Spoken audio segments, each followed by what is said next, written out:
En las últimas décadas del siglo XIX, Estados Unidos estaba cambiando más rápido que nunca. Las ciudades crecían. Nacían empresas gigantes. El dinero se movía a velocidades que el país nunca había visto. Parecía el inicio de una nueva era. Pero detrás del crecimiento, había un problema que casi nadie veía. El sistema era frágil. Empresas enormes aparecían y desaparecían. Los bancos podían caer. Y cuando el miedo llegaba, todo empezaba a detenerse. En teoría, el gobierno debía mantener el orden. Pero hubo momentos donde ocurrió algo extraño. Cuando el sistema empezaba a temblar, muchas personas no esperaban un discurso. Esperaban la decisión de un solo hombre. Su nombre era J.P. Morgan.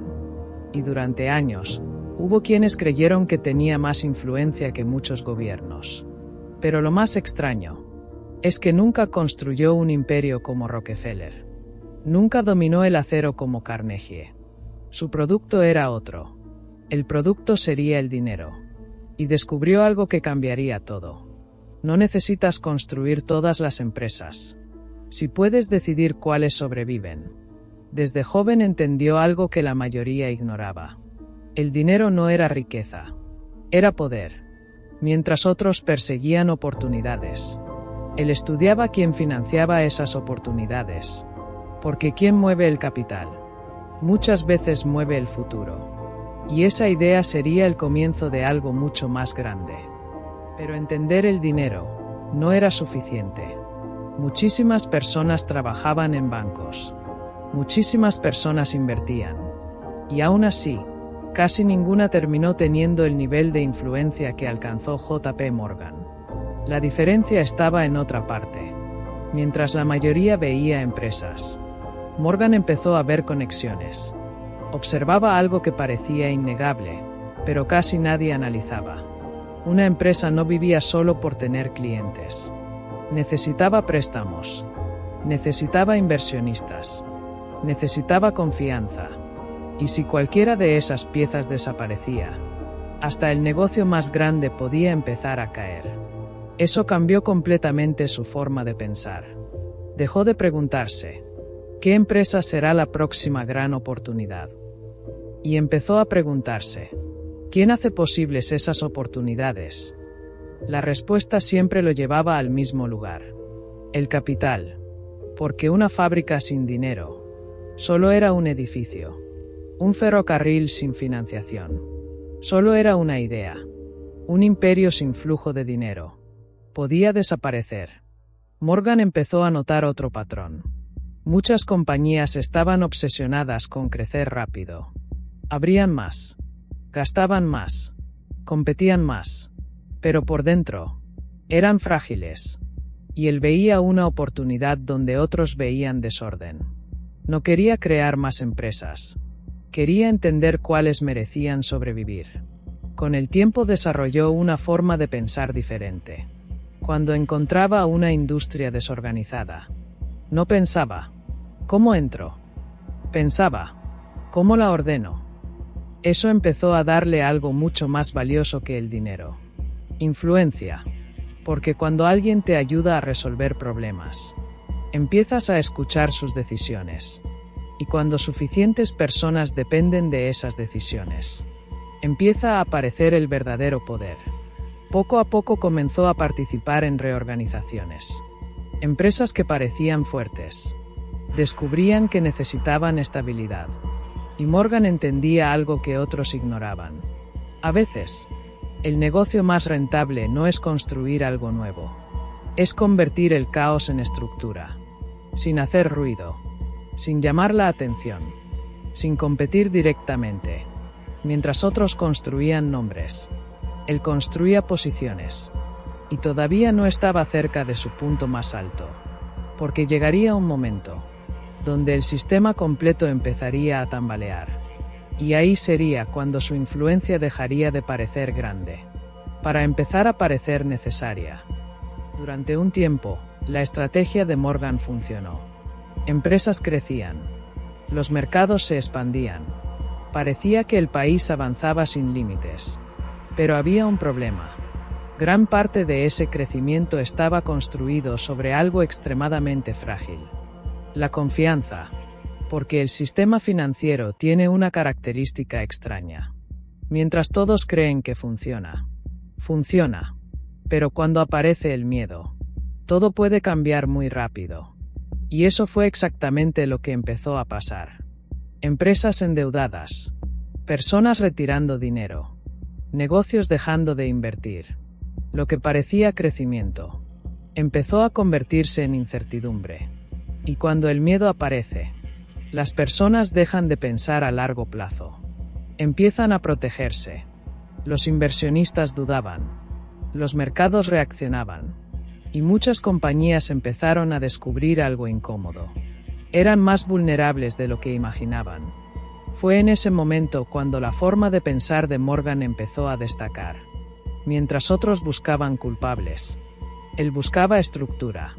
No veía el problema como empresas individuales cayendo. Veía un sistema perdiendo estabilidad. Y ahí hizo algo que reforzó su reputación.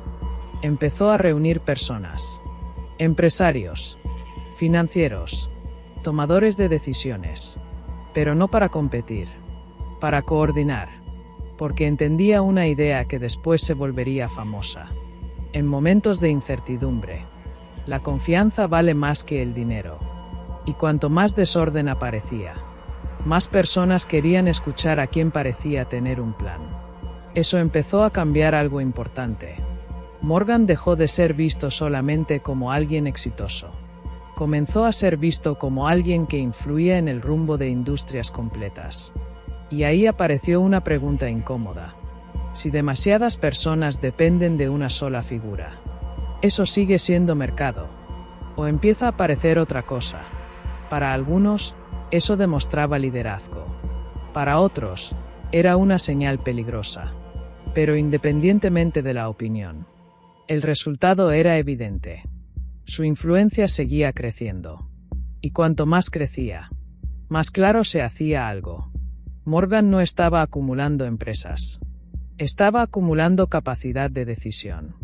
Porque descubrió algo que pocas personas entienden. No siempre gana quien produce más. A veces gana quien logra que todos miren hacia él cuando aparecen los problemas. Y todavía faltaba la parte más polémica. Porque cuando alguien concentra demasiada influencia, inevitablemente aparece una pregunta. ¿Dónde termina el liderazgo? ¿Y dónde empieza el exceso de poder?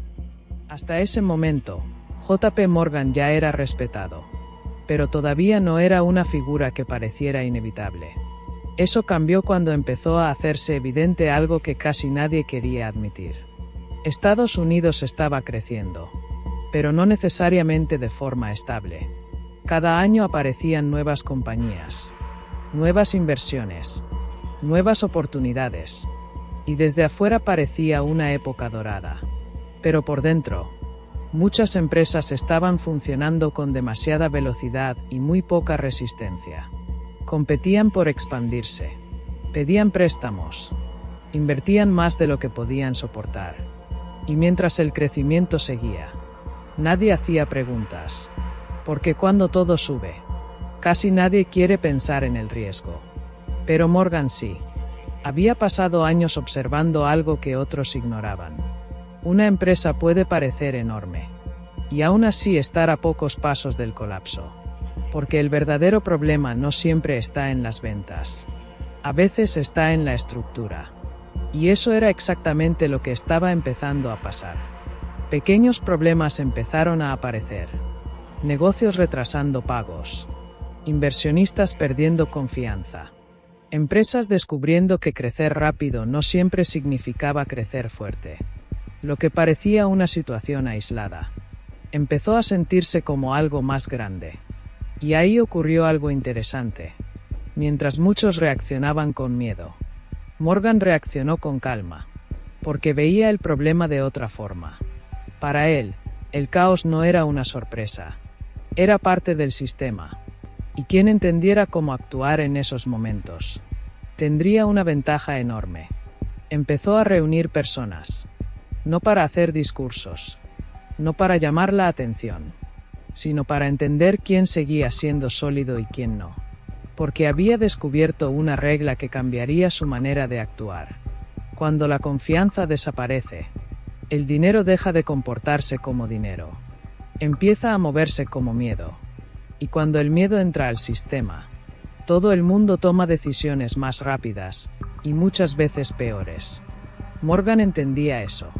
Por eso no buscaba controlar cada empresa. Buscaba algo más profundo. Controlar la dirección. Mientras otros intentaban salvar posiciones individuales, él intentaba mantener estructura. Y poco a poco empezó a pasar algo inesperado. Cada vez más personas querían saber qué pensaba. Empresarios, inversionistas, personas que antes tomaban decisiones solas. Porque cuando el caos aparece, la gente empieza a seguir a quien parece tener claridad. Y sin darse cuenta, JP Morgan estaba entrando en una posición extraña. Ya no era solamente un hombre con dinero. Empezaba a convertirse en alguien cuya opinión podía cambiar decisiones. Y cuando una sola persona empieza a influir demasiado, aparece una pregunta incómoda. ¿Sigue siendo éxito?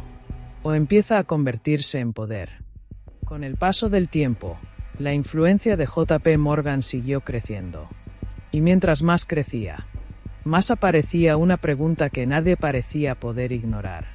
¿Qué pasa cuando demasiadas decisiones empiezan a depender de una sola persona? Porque al principio todo parecía positivo. Había estabilidad. Había orden. Había personas que veían en Morgan a alguien capaz de tomar decisiones difíciles cuando otros dudaban. Pero no todos lo veían igual. Empezaron a aparecer críticas. Algunas personas comenzaron a preguntarse si el problema ya no era el caos, sino la concentración. Porque una cosa es construir influencia, y otra muy distinta, es que el sistema empiece a necesitarte demasiado. Y esa idea empezó a generar debate. Para algunos, Morgan era una prueba de que el liderazgo fuerte podía crear estabilidad. Para otros, era una señal de advertencia. Porque si demasiadas industrias dependen de pocos centros de decisión, el equilibrio empieza a cambiar. Pero más allá de estar de acuerdo o no con él, hay algo difícil de negar. Entendió algo antes que muchos. Las personas suelen mirar a quien tiene dinero. Pero muchas veces, el verdadero poder está en quien logra dirigir el movimiento del dinero. Esa diferencia parece pequeña, pero cambia todo. Porque construir una empresa es difícil. Construir influencia es más difícil. Y construir un sistema donde otros terminen tomando decisiones alrededor de ti es otra cosa completamente distinta. Por eso la historia de Morgan sigue siendo interesante incluso hoy. No porque todos quieran hacer lo mismo, sino porque obliga a pensar. ¿Cuántas decisiones visibles se toman donde creemos? ¿Cuánto poder tiene quien financia? ¿Frente a quién aparece en público? Y quizá la pregunta más incómoda de todas. Si tuvieras que elegir, ¿preferirías ser quien construye algo? ¿O quien decide que puede crecer? Tal vez por eso la historia de JP Morgan nunca fue realmente una historia sobre bancos. Fue una historia sobre estructura. Sobre entender que detrás de cada empresa, de cada industria, y de cada crecimiento, siempre existe algo que sostiene todo. Y quienes entienden eso, muchas veces terminan influyendo más de lo que imaginamos. Mientras otros perseguían oportunidades, él aprendió a influir sobre el lugar donde nacían las oportunidades. Y esa es la diferencia entre participar en el sistema y empezar a moverlo. Si te gustan estas historias sobre estrategia, poder y negocios, suscríbete para el siguiente episodio de Arquitectos del Poder.